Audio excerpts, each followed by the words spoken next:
Ataques rusos destruyen el Antonov AN-225. La aviación esperaba un mejor año en 2022. Todo cambió en una semana. Europa, Canadá y Estados Unidos vetan a Rusia de sus espacios aéreos. En medio de la guerra, ¿qué pasará con la Estación Espacial Internacional?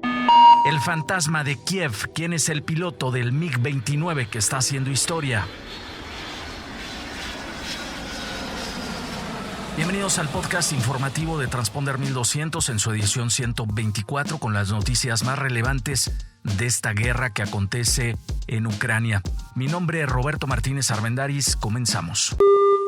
El pasado 27 de febrero, el ministro de Relaciones Exteriores de Ucrania, Dmytro Kuleba, anunció en su cuenta de Twitter que el avión más grande del mundo comercial, el Antonov AN-225, fue destruido por los rusos, lo que supone una gran conmoción por lo que representaba este avión, el único fabricado y actualmente utilizado por Antonov Airlines.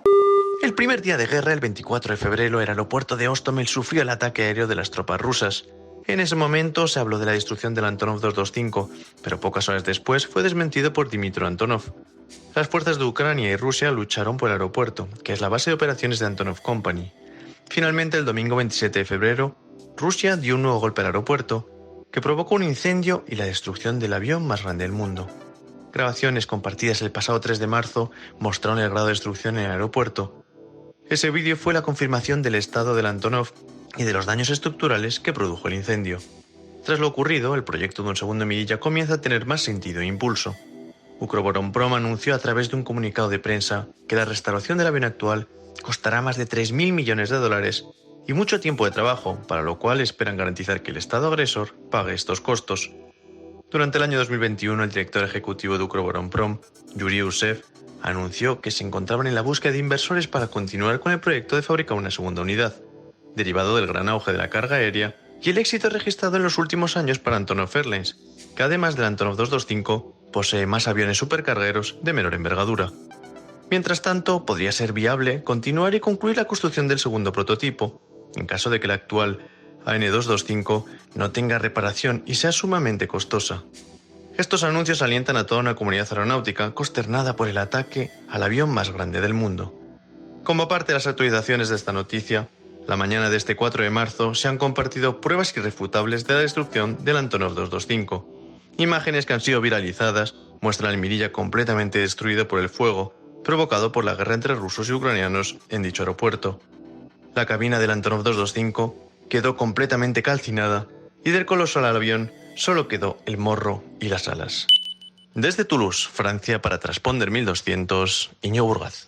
Como siempre, las especulaciones tienen un valor limitado. Sin embargo, la afectación que podría tener las principales aerolíneas en Rusia y sus operadores luego de la invasión con Ucrania supone un escenario desalentador para este 2022, que se miraba con buenas cifras de crecimiento hacia el mes de agosto, en un crecimiento de tráfico global al 75% comparado con el mismo periodo, pero del año 2019. Los máximos fabricantes en el mundo de aeronaves, Boeing y Airbus, suspendieron sus servicios de suministro de repuestos, mantenimiento y soporte técnico a los aviones de las aerolíneas rusas, sumando también que los arrendadores de aeronaves pidieron a las aerolíneas rusas en contrato devuelvan los aviones como fecha límite para el 28 de marzo de 2022, lo que hace que estas maniobras operacionales, debido al cierre del espacio aéreo europeo, sean complicadas. Existen al menos 332 aviones Boeing entre la flota de 861 aviones de las aerolíneas rusas en servicio.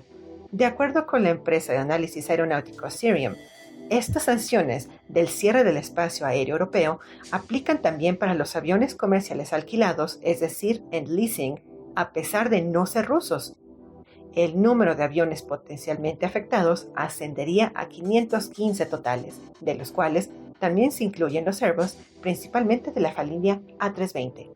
Mientras tanto, algunos aviones quedaron varados en diferentes aeropuertos por Europa y América, por mencionar algunas regiones, contabilizando cerca de 82 equipos.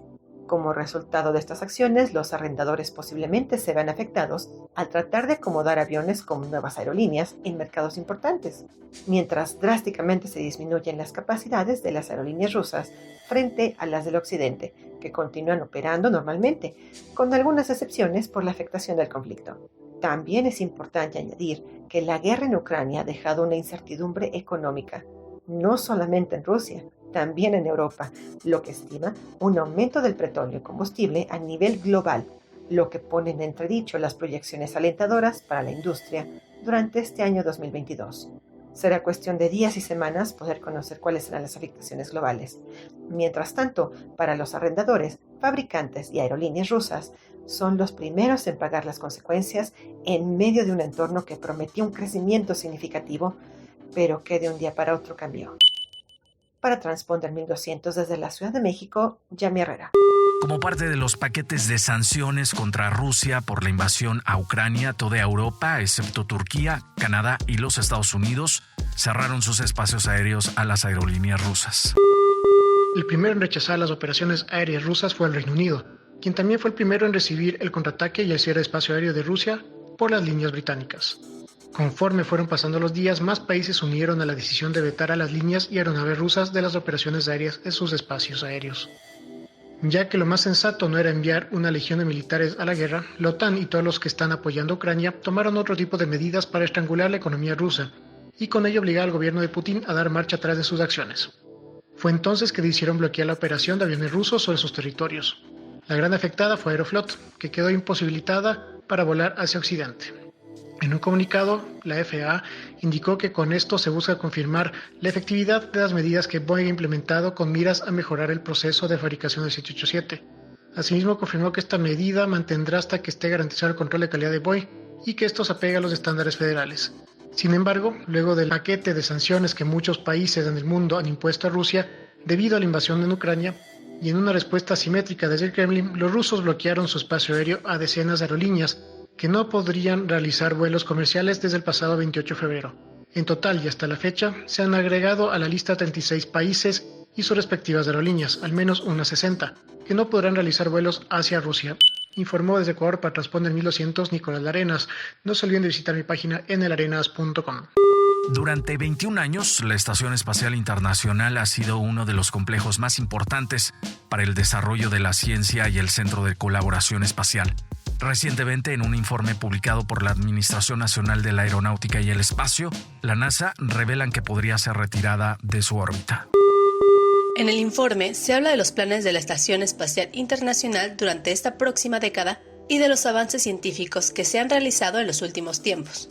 El gran complejo orbital podría dejar de funcionar hacia el año 2023. Esto se realizará a través de un descenso controlado después de que deje su órbita para continuar su desintegración en la atmósfera y caigan los restos en el sur del Océano Pacífico, en el punto más alejado de Tierra. En paralelo, la estación espacial podría tener más vida si la iniciativa privada apoyara el proyecto. En medio de esta guerra, las relaciones diplomáticas y políticas entre Rusia y Estados Unidos transitan por su peor momento, desestabilizando la colaboración espacial.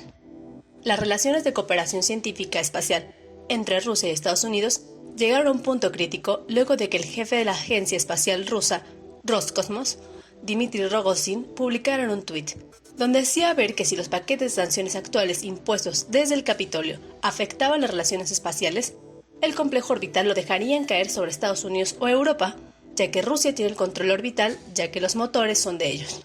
El tema, claro, causó mucha relevancia entre la comunidad científica. Sin embargo, existen dos puntos para analizar.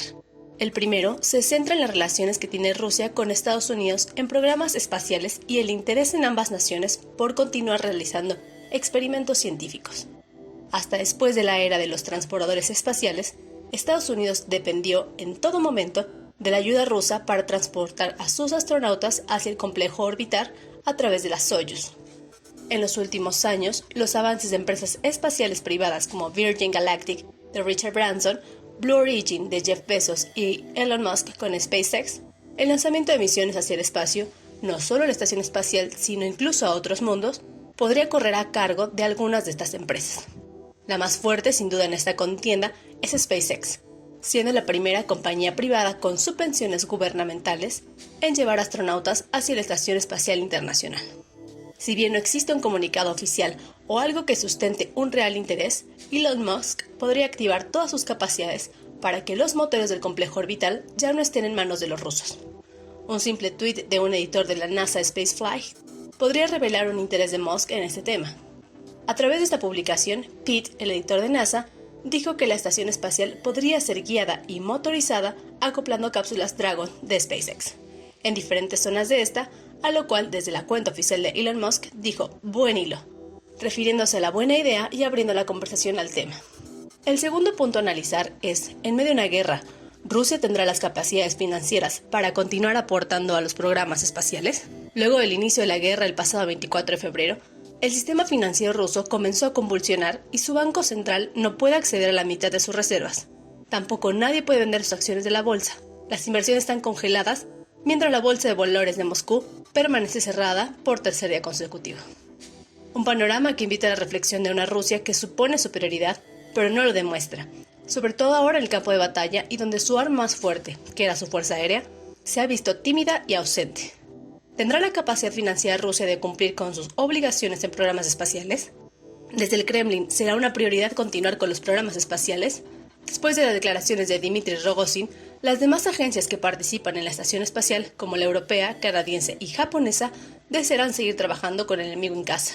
La retórica rusa demuestra ser determinante, donde nada le importa ni siquiera la vida de los astronautas y sus propios cosmonautas a bordo del complejo orbital. Para Transponder 1200, desde Ciudad de México, Ingrid Gil. Desde el inicio de la guerra y la invasión de Rusia a Ucrania, el pasado 24 de febrero, redes sociales y portales de noticias han difundido rumores sobre un piloto militar ucraniano que ha sido capaz de derribar durante la primera jornada de esta guerra 6 aviones de combate ruso. El piloto se encuentra a bordo de un MiG-29 y ha sido también merecedor al título del As del Aire. ¿Será cierto o falso? Se tratará de la fabricación ficticia de un hombre para aumentar la moral y el aliento a las Fuerzas Armadas de Ucrania. Lo cierto es que no se cuenta con información veraz de este personaje, que ha cobrado relevancia en los últimos días y que se dice derribó 2 Sukhoi 35, un Sukhoi 27, 2 Sukhoi 25 y un MiG-29 de Rusia. Como lo hemos registrado en la aviación militar, su información es siempre clasificada. El difícil acceso a ella deriva de que los gobiernos siempre guardan información de carácter reservado y estratégico para sus Fuerzas Armadas. Difícilmente sabremos el nombre, por el momento, y las hazañas de este hombre con gran sentido patriótico que quiere liberar de la opresión y la ocupación de Rusia en su país. Como sabemos y lo hemos publicado en nuestras notas periodísticas, Rusia es una de las mayores potencias militares en el mundo, mientras que Ucrania, que no es una potencia militar de medio pelo, tiene 125.600 efectivos contra los 900.000 soldados rusos. Mientras tanto, la supremacía aérea de las fuerzas rusas son altamente tecnológicas y de vanguardia, específicamente para la Fuerza Aérea Rusa, que posee vasta flota de aviones de combate, algunos de ellos heredados de la Unión Soviética, así como Ucrania, y máquinas de las que se destacan como los interceptores MiG-35, MiG-29, MiG-31, los Sukhoi 35, Sukhoi 27 y Sukhoi 30, bombarderos y de vigilancia como los Antonov en varias de sus series, Ilyushin y Tupolev, entre otras tantas máquinas. Bajo este escenario de supremacía, es lógico aferrarse a un héroe que se constituyó en tan solo 2 días. Las pasadas guerras también tuvieron sus héroes y los famosos pilotos fueron apodados As, como un título, gracias a sus habilidades y maniobrabilidad en la escena del combate. Este título quizás se remonta a épocas de la Primera Guerra Mundial, donde algunos pilotos se ganaron un lugar muy importante para sus ejércitos y las fuerzas aliadas. De hecho, varias películas han hecho alusión a tan interesantes personajes en medio de conflictos bélicos. Y no tan lejos, también personajes más conocidos como los pilotos Chuck Yeager y Jalil Sandy. El nuevo haz del aire ucraniano ha sido supuestamente grabado volando un cielo gris sobre edificios a toda velocidad, enalteciendo el orgullo de una nación que hará todo lo posible por no ser vencida y destruir el yugo de una Rusia equivocada. Sea verdad o no, muchos agradecen al haz del aire y si es que existe, desde aquí le deseamos excelentes vuelos. Desde la Ciudad de México, para Transponder 1200, Alberto Vázquez.